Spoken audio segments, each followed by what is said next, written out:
Ready to go. Welcome to the Test of Time session of TCC 2020. So as some of you might know, the TCC Test of Time Award recognizes outstanding papers since 2015, which were published at TCC in the last 8 years. That made a significant contribution to the theory of cryptography, preferably with influence also in other areas of cryptography theory and beyond. This year's recipients, so it's a special pleasure for me to announce them because we were all in the same group when we were PhD students, goes to Susanna Tribuni and Martin Hirt for the paper Perfectly Secure Multi-Party Computation with Linear Communication Complexity that was published over a decade ago now, 2008, at TCC, of course. And the award text reads, for introducing hyperinvertible matrices to perfectly secure multi-party computation, thus enabling significant efficiency improvements and eventually constructions with minimal communication complexity. And with that, I actually would like to give the word to the winners, Martin and Susanna. Thank you. Good evening, everybody. Good afternoon, good morning, wherever you are.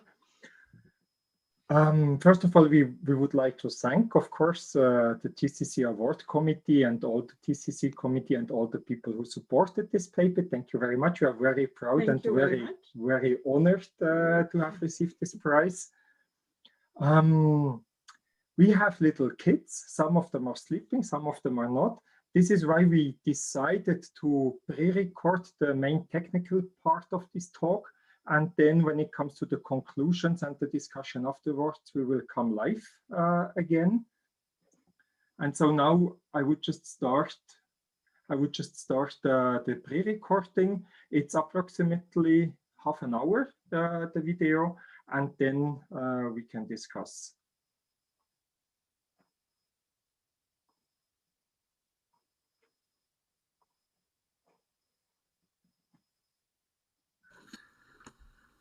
Welcome to our talk on hyperinvertible matrices and applications to multi-party computation.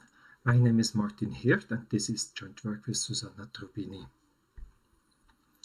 This talk will consist of two parts. In the first part, I will introduce hyperinvertible matrices, show their properties, and also show how they can be constructed. And then in the second part, Susanna will show how these matrices can be used to construct very efficient and actually also very elegant multi-party computation protocols. I will start with definitions and properties of hyperinvertible matrices, but actually before talking about hyperinvertible matrices, I need to introduce superinvertible matrices. Superinvertible matrices were introduced by Jesper Nielsen and myself back in 2006. Now, what is a superinvertible matrix? A superinvertible matrix is a matrix which is kind of wide, so it's wider than high.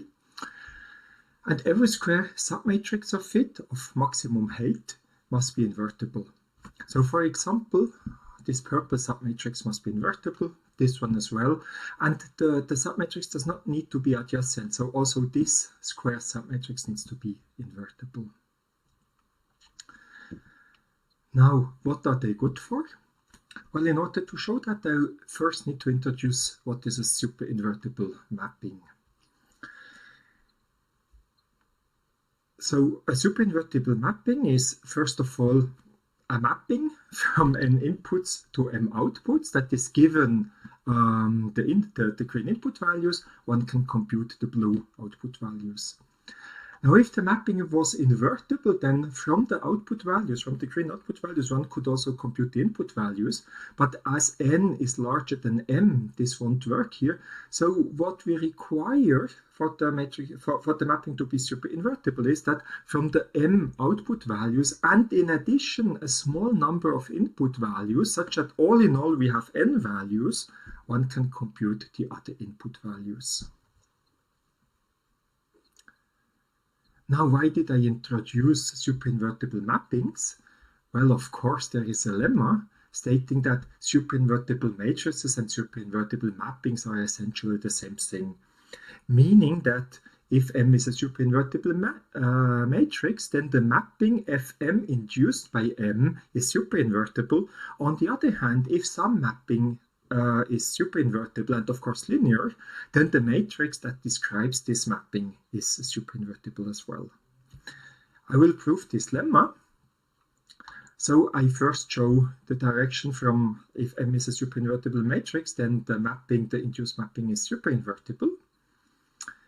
So let's assume that we have a matrix M which is superinvertible, meaning that every square submatrix of maximum height is invertible. And now I need to show that the mapping from X to Y is superinvertible. So let's consider that all the output values are given, y1 up to ym are given, and some of the input values xj are given, that many such that in total now we know n values. So we need n minus m input values in addition. And what we are after are those xj's which are not given. I denote them by xj bar. So j is the index set of the given inputs, and j bar hence is the index set of the inputs which are not given. And so now I have to compute this xj bar. So first observe that I can compute y, the whole vector of outputs, as m times x. Well, trivially, that's exactly the mapping which is induced by the matrix.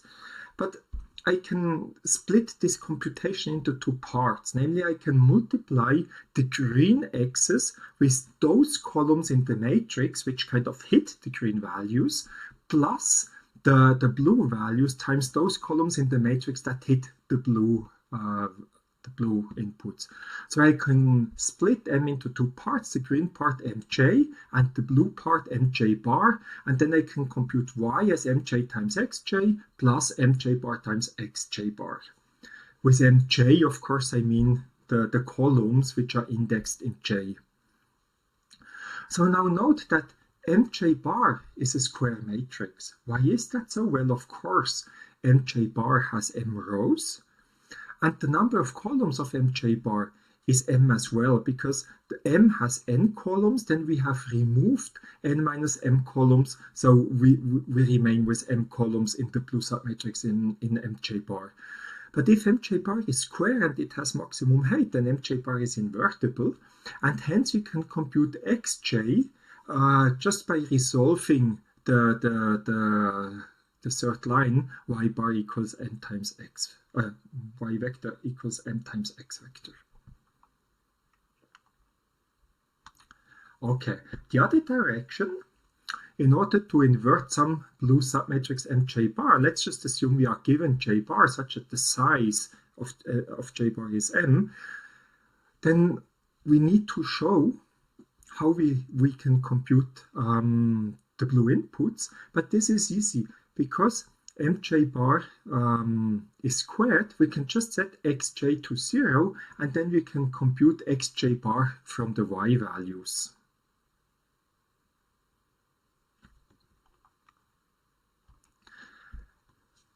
Now let's move to hyperinvertible matrices. First of all, what is a hyperinvertible matrix?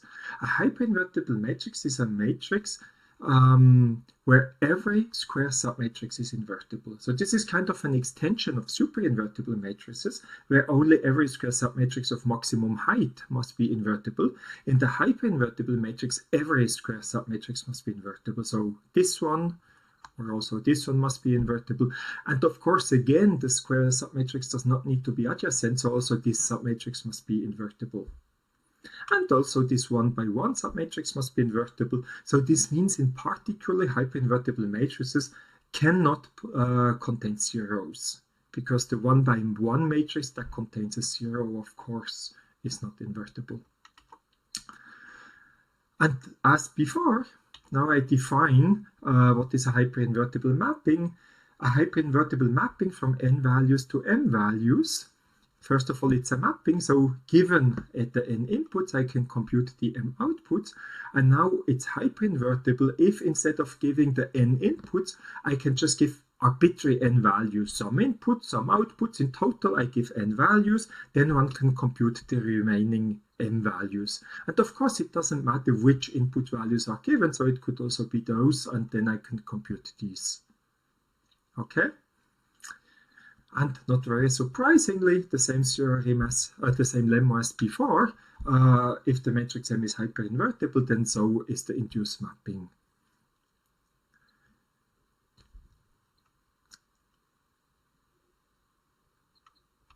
I need to prove that again. So let's consider matrix M.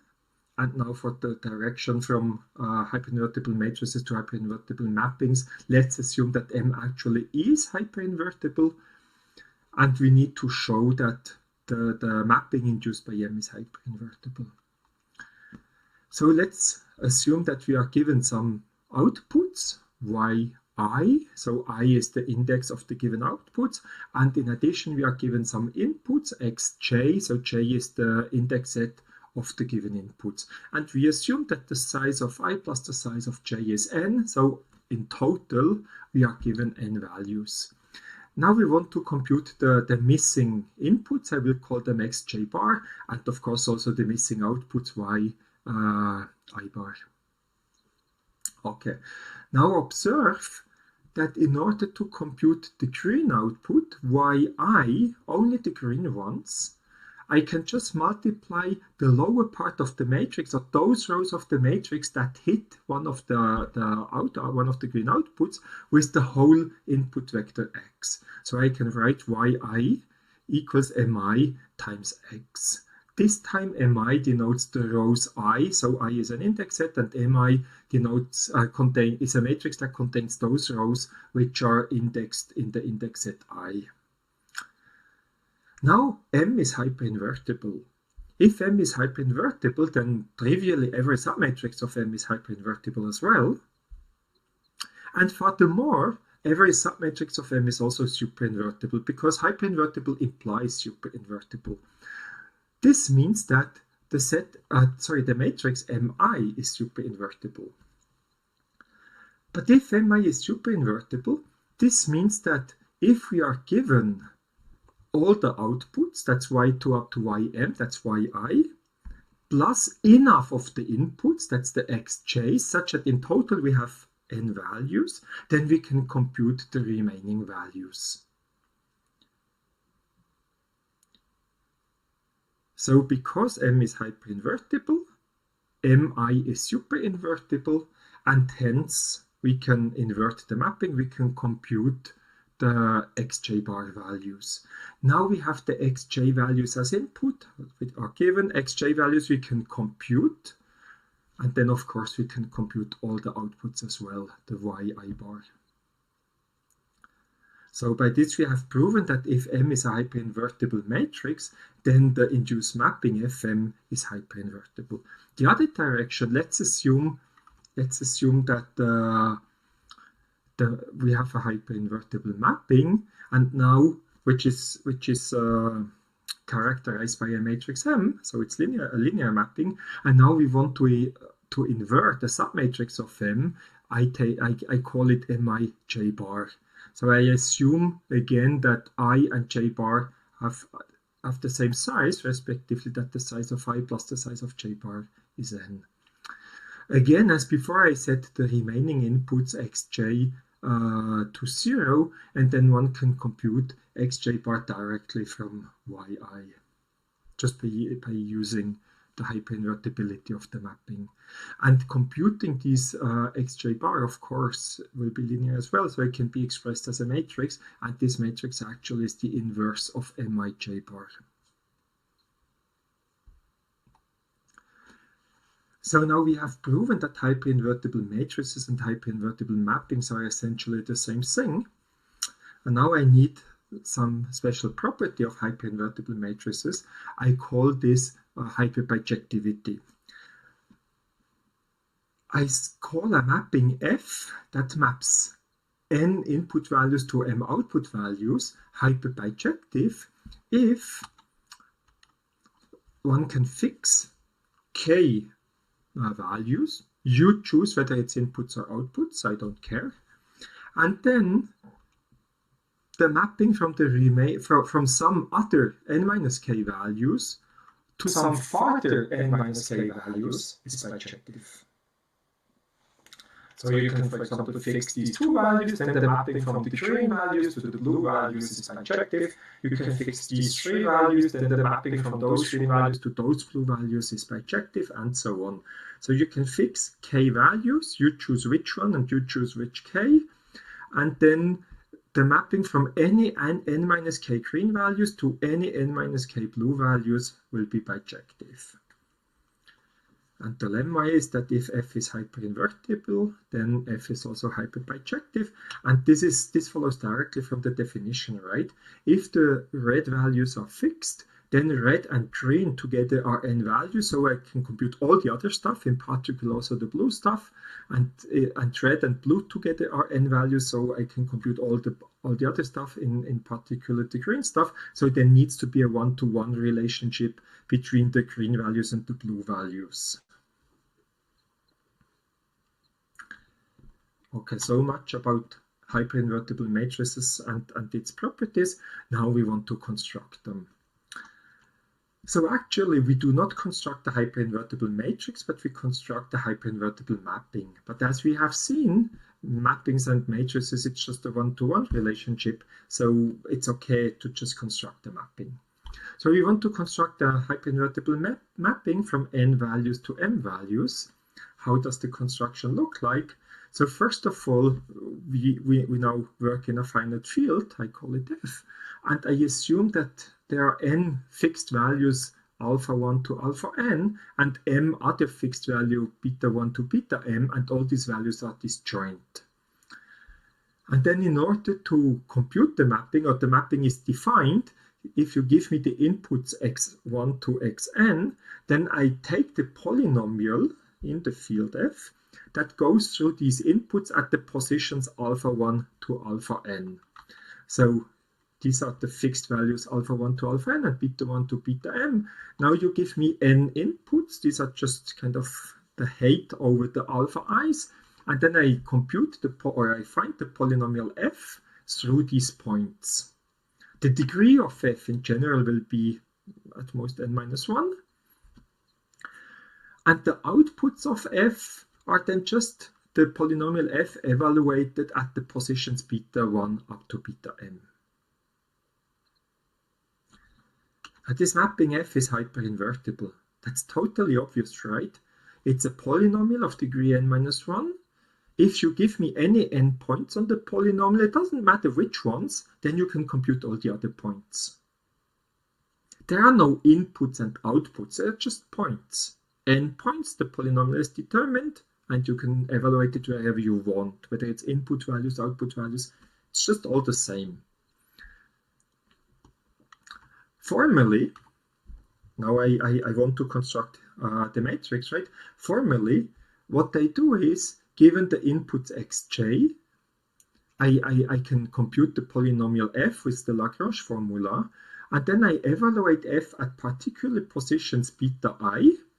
And what we can see is that when I evaluate this at the constant beta I, then what I get is a weighted sum of the xj's. So yi will be a weighted sum of the xj's. That's directly a direct consequence of the Lagrange interpolation formula. So each yi can be computed as a weighted sum of the xj's, and this directly gives me the matrix, namely this lambda I j's, this matrix here. So now we have constructed the hyperinvertible mapping, and we have seen that how to construct the corresponding matrix. Our construction, however, requires that the field size is at least n plus m. Note that, for example, Shamir sharing, which is usually used in multi-party computations information theoretic security, requires a field size of n plus 1, and here often m will be n, and then we need that the field has one bit more. The representation of a field element is one bit more, so the field is double as big. There is an easy patch. One can reduce the necessary field size by 1 just by not letting ym being the polynomial evaluated at position beta m, but by setting ym to be the sum of the coefficients of the polynomial f, and then we don't need the beta m. I will not prove that this still works. we believe that for smaller fields, hyperinvertible matrices do not exist. So we conjecture that the field size n plus m minus 1 is optimal for most fields, actually for all fields, but for extension fields of 2, and n plus m minus 2, so one smaller, is optimal for extension fields of 2. So much about so much about hyperinvertible matrices. Now let's talk about applications of it. I will start explaining how we can generate random values with hyperinvertible matrices, and then Susanna will take over and show the whole multi-party computation protocol using these matrices. So about randomness generation, let's assume we have n parties and t of the parties are corrupted. They leak all their internal state to the adversary. And then we assume that we have a hyperinvertible matrix n by n, and we want to compute random values. So what is the approach? Every party chooses a random value xi, and then we would compute y as m times x, where m is the hyperinvertible matrix, and the hope is now that the first n minus t of the output values, y1 up to yn minus t, would be uniformly at random and unknown to the adversary.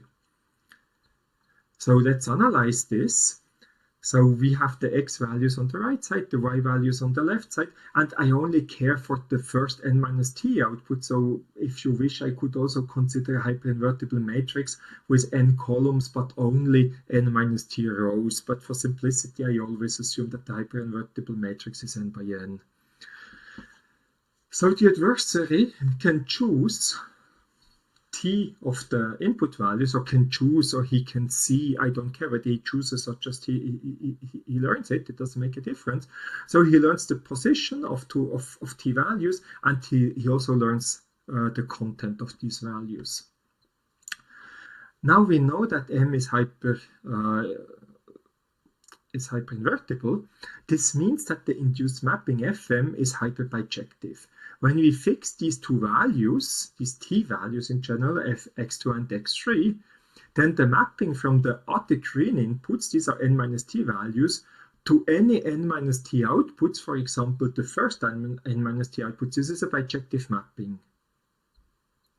So this means that the values we compute, the blue values, the y values we compute, are a bijection of the good inputs of the honest parties, of the honest inputs.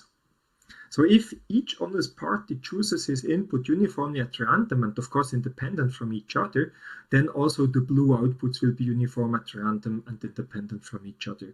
It's a bijection of the green inputs. The adversary can choose the bijection, but that doesn't help him a lot, right? It's kind of funny that he can choose the bijection. Okay, so much about generating random values. Now in multi-party computation protocols, we usually rather want to generate random sharings than random values. So just the same setting, we have n parties, t are passive, they lead to the adversary, and now we assume some sharing scheme that takes as input the secret x, and then produces a sharing. I write x in brackets to symbolize a sharing. I don't care what sharing scheme you have in mind, just it should be linear. So we only talk about linear secret sharing schemes here. The approach is the same as before. Every PI chooses a random value xi and then shares it. And we know from all the seminal papers from the 80s that when we take the sum of these sharings, then we have a sharing of a random value. But we want to do better, right? We do not want to use n sharings to just create one random sharing, but we want to take these n sharings, n minus t of these sharings are random, right? Those of the honest parties. So we take these n sharings and we want to produce n minus t good sharings, good uniform random sharings unknown to the adversary. We do the same thing as before. We compute y as m times x. Note that x is not a vector of values, but it's a vector of sharing. So the ith element of x is a sharing. If it's Charmier, then this would, for example, be a polynomial. It doesn't really matter what it is. And then we output the first n minus t of these y sharings. Again, in the analysis, the adversary can choose T of the inputs, you can choose the positions and also the values, not only the secrets, but also kind of the randomness which is used to share a secret. So the adversary knows or chooses, I actually really don't care, the XT sharings. But again, FM is hyperbijective. This means that the green good sharings from the honest input parties and the blue sharings that we use as output y1 up to yn minus t, they are in relation with a bijection.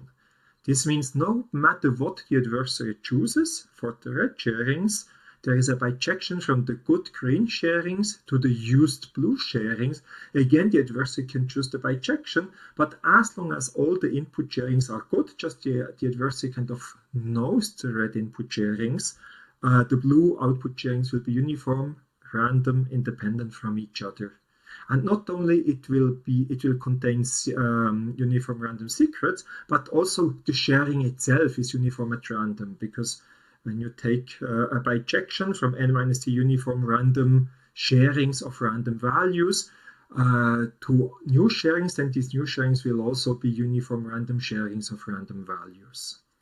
But so far, of course, I assume that the adversary shares correctly, meaning he might choose his xi values non-random as he wants, but he should produce a valid sharing so far. So I assume that the adversary is passive or semi-honest only. Now what about active? And this actually Susanna will talk about, and my part ends here.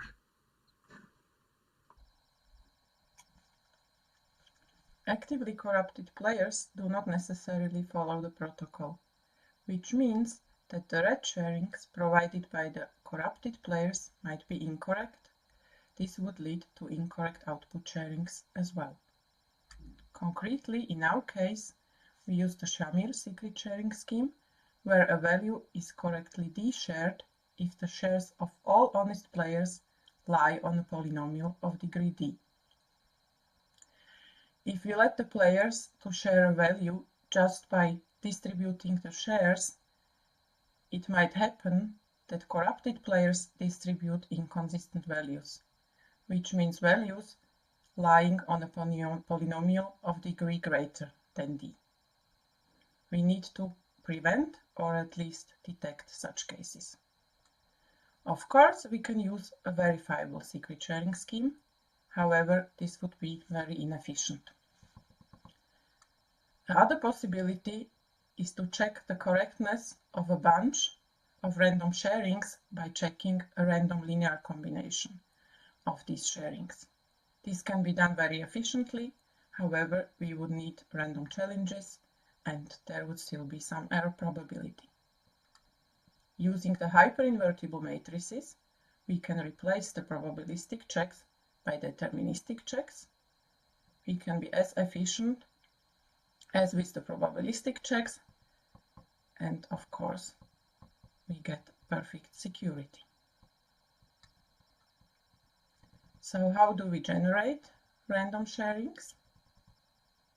First, we let every player share his value. Then we apply a hyperinvertible matrix to these sharings and check 2t of the output sharings, each by one player. If the checks are successful, we use the remaining n-2t sharings. Now, these used sharings are correct, random, independent, and unknown to the adversary. First, let's see about correctness. We know that at least n-t sharings are provided by honest players and thus are correct. And if the checks are successful, we know that additionally we have t correct sharings checked by honest players. Together we now have n correct sharings, and due to the hyperinvertibility of the matrix, we know that we can write all remaining sharings as a linear combination of the correct sharings. which means that all the sharings are now correct. In the worst case, the adversary might now know 2t of the sharings. However, this doesn't matter because we know that there is a bijection between the used sharings and any correct n-2t sharings provided by honest players. Thus, we know that the used sharings will be random, independent, and unknown to the adversary. So far, we have seen how we can generate random sharings using hyperinvertible matrices. In the next step, we will construct a robust MPC protocol using such sharings. We will do this along this path. In the first step, we will construct a detectable MPC protocol. Detectable means that the computation might fail. However, every reconstructed result will be correct.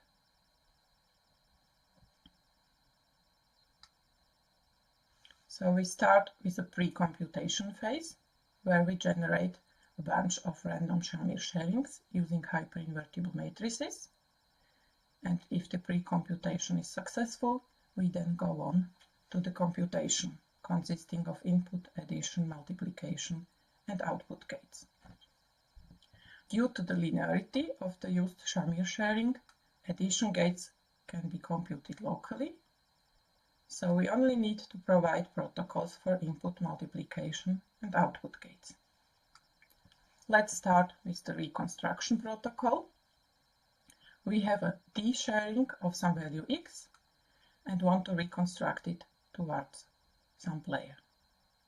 First, we let all the players send their shares to the player, to the reconstructing player, who then checks whether there are at least d plus t plus 1 shares lying on a degree d polynomial. If this is true, he can then interpolate and reconstruct the secret. Otherwise, the protocol fails. This protocol is robust for reconstructing sharings of degree t and non-robust if the sharings are of degree 2t.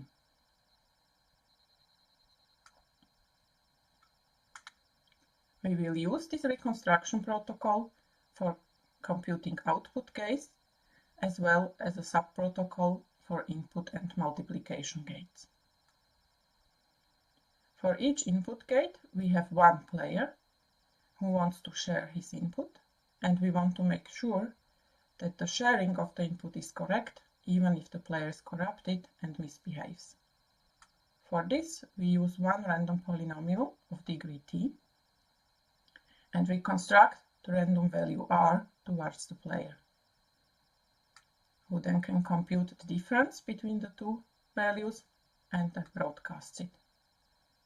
Now all the players can add the delta to their respective share of r, and this results in a correct degree t sharing of s. For multiplication, we have two correctly shared values a and b and want to compute the sharing of the product. We start by having every player multiply his two shares. These new shares now define a correct sharing of the product C. However, the degree of this sharing is 2t. So what we need now is a resharing protocol which takes the degree 2t sharings and transforms it in a degree t sharing. So let's start with the 2t sharing. We will need a double sharing of a random value r consisting of a degree 2t and a degree t sharing of r. First, we will use the degree 2t sharing and reconstruct the difference of the two values towards every player. Now we use the degree t sharing and let every player add the delta to his share of r. This results in a correct degree T sharing of C. The reconstruction of the 2T sharing is non-robust but detectable. Now, let's recap. For the input gates, we will need one random T sharing, and we need to perform one robust reconstruction. For the multiplication gates, we will need one random double sharing, and we need to perform a reconstruction of a 2T sharing, which will be non-robust. For the output gates, we just need to reconstruct the sharing of the output, which will always be of degree T, and thus the output gates can be computed robustly. So we have a non-robust pre-computation and a non-robust computation stage, which leads to a detectable MPC protocol. Now, as you can see, the only part of the computation stage which is non-robust is the computation of the multiplication gates. Thus, if we manage to remove or to move this computation into the pre-computation stage, we will have a robust computation stage. This will give us a fair MPC protocol. In order to get a fair MPC protocol from the detectable MPC protocol, we use the Beaver circuit randomization technique. Then we apply the player elimination technique to get the robust MPC protocol. The communication costs of the presented protocol are quadratic in the number of players. However, if we replace the presented reconstruction protocol with an efficient public reconstruction protocol from Damgard and Nielsen, the communication costs get linear.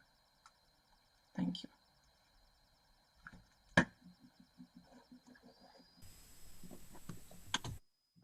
Okay, to conclude, we have shown hyperinvertible matrices constructions. They are very easy to construct actually, and these matrices, they have very good diffusing properties. So meaning that if some of the inputs have some property, then most of the outputs will have this property. So if some of the inputs are broken, we will see that in many outputs. But also, if some of the inputs are uniform random, then most of the outputs, or at least as many of the outputs, will be uniform random. But it doesn't matter which subset you take, right? Hyperinvertible matrices have perfect security. There are no error probabilities, no randomized checks. And error probabilities, I mean, it's true that in real life, we don't really care whether there is a 2 to the minus 200 probability that something breaks down. But when you have error probabilities, then you always need to think about setting the security parameter, right? And here, as we have perfect security, there is no security parameter involved at all. Applications of hyperinvertible matrices is extracting randomness. This is what I showed at the beginning. Here, the good property is propagated. If you have a number, say k, of input sharings which are random, then any subset of k output sharings will be random. And then, on the other hand, you can also check consistency. Here, the game is if at most k of the input sharings are inconsistent, then any subset of k output sharing will contain at least one inconsistent sharing. So again, we have this diffusion property. Hyperinvertible matrices allowed us to create a linear complexity, perfectly secure multi-party computation. And actually, the overhead of this protocol is very small. It's around 10. So it's around 10 field elements per multiplication, and it's linear in the number of parties. There might be more applications of hyperinvertible matrices. We don't know. So far, we have this. Thank you very much for your attention. Thank you.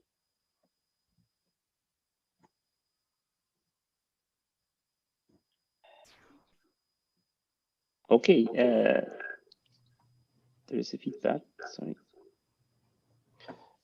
Well, thanks for this excellent talk. I think it was so clear that there aren't any questions that I can see it. Here is one from Kevin. Kevin, you want to read it out loud, or Sure. should I read it? Forgive my ignorance about this field. I had never heard about this construction before, and it's very interesting, but I'm curious about the history of superinvertible and hyperinvertible matrices. How far back does this concept go? Were you the first to discover it? So superinvertible were first introduced in a paper with Jesper Nielsen and myself. I don't know whether it goes far back. I mean, when you think about hyperinvertible matrices, the construction just to take a polynomial and then inputs are on the polynomial, outputs are on the polynomial, it's very simple, and it cannot be that it was not known before. But we searched the literature. We actually also talked to some mathematician and we were trying to construct these objects. Nobody knew anything. So the only thing I know is since 2006, we know about superinvertible matrices, and I didn't find any reference before. Doesn't mean it was not known, but sure. I mean, mathematics might use a completely different. Yes, that's what I was thinking exactly.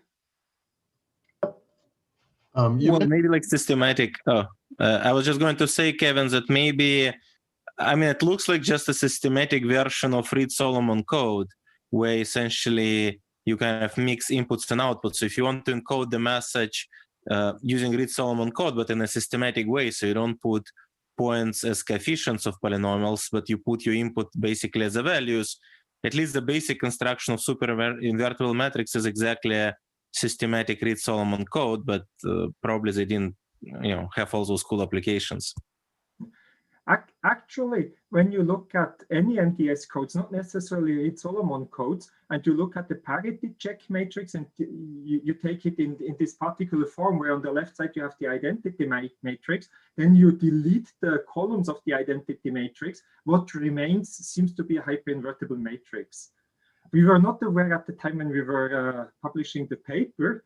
We were then doing quite a lot of research to find out where are hyperinvertible matrices known already or used similar concepts. And then we found this thing about MDS codes, and also the conjectured lower bounds on the field size come from there. But I honestly don't know whether there cannot be a better construction. Just we did not find, and these conjectures are kind of translated from MDS codes. Can I ask a question? So Yes. So it seems that then this nice relation between Reed-Solomon codes or Shamir secret sharing to hyperinvertible metrics, as you said, it's general. So any threshold secret sharing scheme, which is ideal, I think, should give you such matrices, assuming that it's linear again. Just, your inputs are basically, you think of the inputs as specifying shares for, say, n out of n of plus m of the parties, and then you sample back the randomness of the dealer, just like you found a polynomial that corresponds to these shares, and then you distribute the shares that correspond to this randomness of the dealer to the other parties. These are the outputs. Anyway, I just wonder, I think that recently people proved like lower bounds for such threshold schemes. And I wonder whether you can kind of use this connection to get lower bounds for hyperinvertible matrices. I don't know. I can't say. I don't know. I mean, the lower bounds we were after really came from MDS codes, which is one-to-one correspondence to Reed-Solomon codes. But it's I don't know if you use other ideal secret sharing scheme, whether there is always kind of inside hidden a hyperinvertible matrix for computing the shares.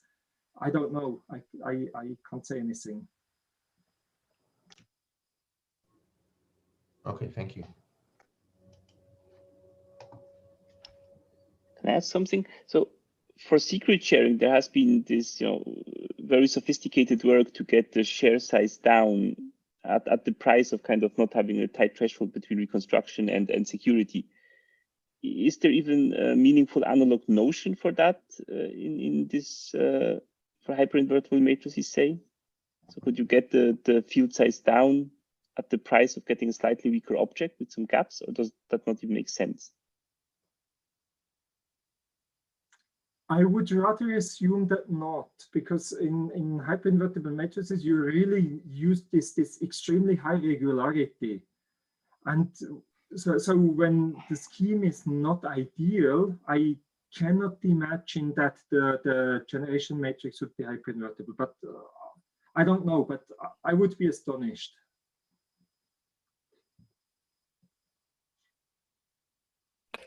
Okay, so Martin, one your question. application. Oh, sorry, go ahead. No, go ahead, Evgeny.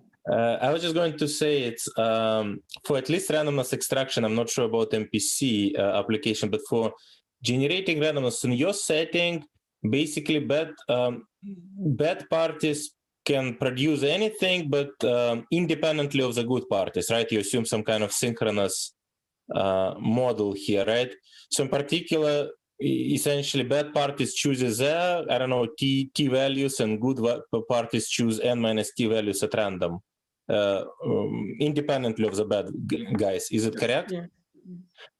So in this sense, if this is correct, it reminds me of the thing that I guess in my thesis about this exposure resilient functions, that's kind of exactly the notion where I guess we didn't insist on linearity. For linearity, we have some equivalents to error correcting codes with some properties, which I guess your construction is a special case. So I guess two questions. Do you know about this relation? Maybe I'm incorrect, with this exposure resilient functions, and B, is linearity, like at least for randomness extraction, is linearity crucial? In general, it's not. In general, it's not. But in context of multi-party computation, it is crucial, of course, because there we talk about sharings. We have sharing. We want to verify the degree of sharings. We want to check validity of sharings. And then it's important that we can compute linear functions of sharings without communication. So imagine when every party shares some random value, and then we apply the hyperinvertible matrix. This is no communication. The parties can just compute this locally on their shares. And if it's not a linear mapping, so if you have a hyperinvertible mapping which is not linear, then you would need communication here. And of course, we cannot afford communication here because we need the matrix, we need the sharings in first place in order to do any computations. So here it would not work. But actually, we were thinking about the question whether there can be hyperinvertible mappings which are nonlinear, and we don't know the answer. Well, so at least from the, I don't know, it might not, as I said, I'm mainly thinking of randomness extraction application, but at least for extracting common randomness, not secret shared randomness, basically the characterization that we had is for linear matrices, if you want like linear, basically perfect construction, it is kind of equivalent to a coding theory question where you can tolerate smaller field size, but then there will be a gap. Basically, there cannot be MDS codes, and we have in this paper with I guess Ran, Amit, Yal, Shai. I guess I'm forgetting somebody, I'm sure. But yeah, we had in this characterization we have that. Basically, you can tolerate, like back to Krzysztof's question, you can tolerate smaller field size, but of course there will be a gap. It's not going to be perfect, and this is if and only if. And if you don't care about linearity, linear things, which I guess you do for MPC, but at least for basic shared randomness thing, you can have statistical exposure resilient functions, which much better, basically where the gap is negligible. But yeah, they're highly nonlinear. I don't know if it helps, but I don't know. It looks like, I don't know if it works for, if you want to generate shares of randomness like you do, it looks like linearity seems to be essential. Yeah.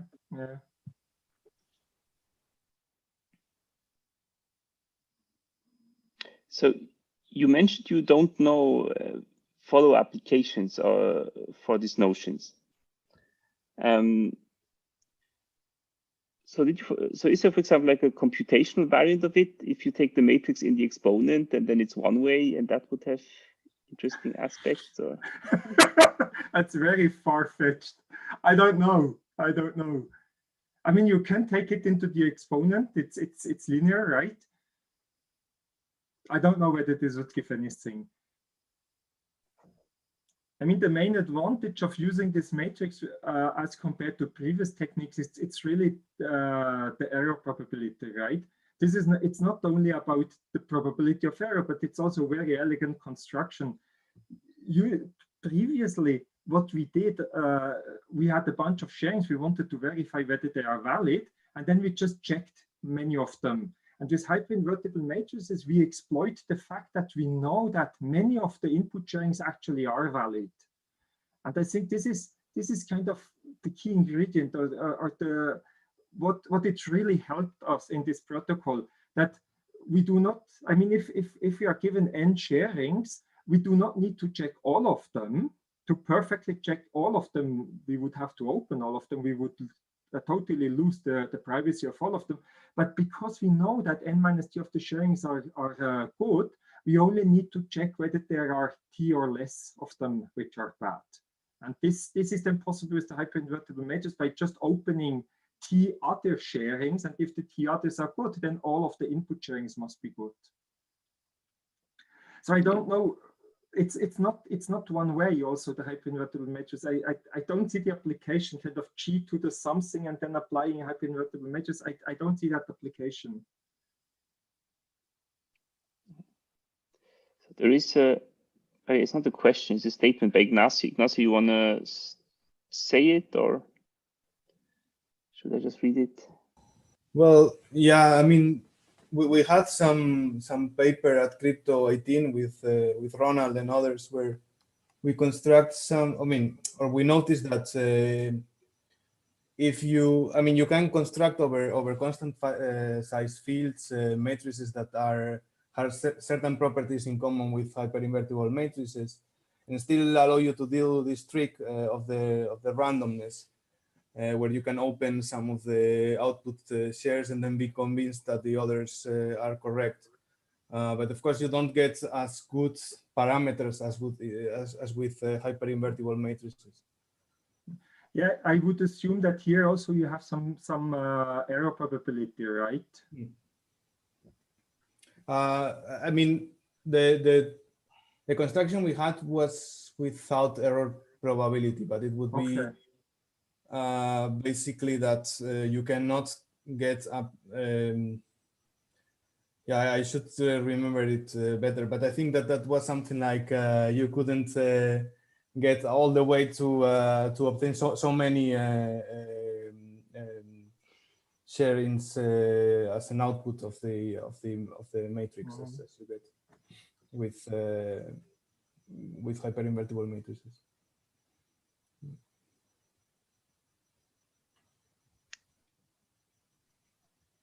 Okay.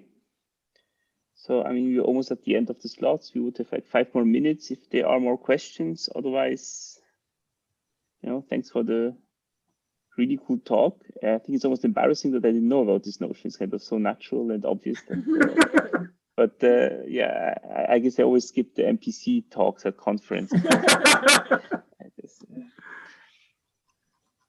The same about makeshift stuff. I'm in good company. Yes. Okay. Then if there are no more questions, then thanks a lot to everyone for attending here and on YouTube, and have a nice afternoon.